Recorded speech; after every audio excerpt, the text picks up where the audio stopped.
মঙ্গলবার রাতে বিজেপি নেতা তন্ময় ঘোষের বাড়িতে তল্লাশি চালিয়েছিল পুলিশ। পরে গ্রেফতার করা হয় কেশপুরের দায়িত্বপ্রাপ্ত বিজেপি নেতাকে। খবর পেয়ে কেশপুর থানায় যান ঘাটালে বিজেপির প্রার্থী হিরণ। থানা থেকে বেরোতেই একেবারে তুলকালাম। বিজেপি কর্মীদের বিরুদ্ধে লাঠি সোঁটা নিয়ে চড়াও হওয়ার অভিযোগ। পাল্টা তেড়ে যায় পুলিশ। দলীয় নেতার গ্রেফতারি নিয়ে তৃণমূলকে আক্রমণ করেছেন ঘাটালের বিজেপি প্রার্থী। যত মারবে, যত আক্রমণ করবে, তত বেশি পদ্ধতি। দাদা, এতে তো কর্মীরা সন্তুষ্ট হয়ে যাবে। কেউ কোনো কর্মীরা সন্তুষ্ট নয়। তো কর্মীরা এত কর্মী ঘুরে বেড়াচ্ছে। এই তো মাননীয় অজয়দা এত বয়স, এটা আমার সঙ্গে ঘুরে বেড়াচ্ছে। দেখুন আমার সামনেই আছে। তৃণমূল ভীত। আক্রমণ শানিয়েছেন শিলিগুড়ির বিজেপি বিধায়ক শঙ্কর ঘোষও।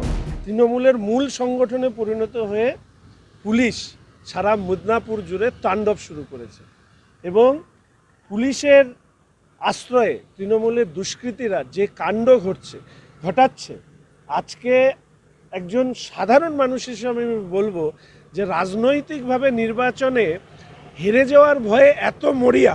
ভোটের আগে নতুন করে উত্তাপ ছড়াচ্ছে ঘাটালে। অভিষেক চক্রবর্তী রিপোর্ট, ক্যালকাটা নিউজ।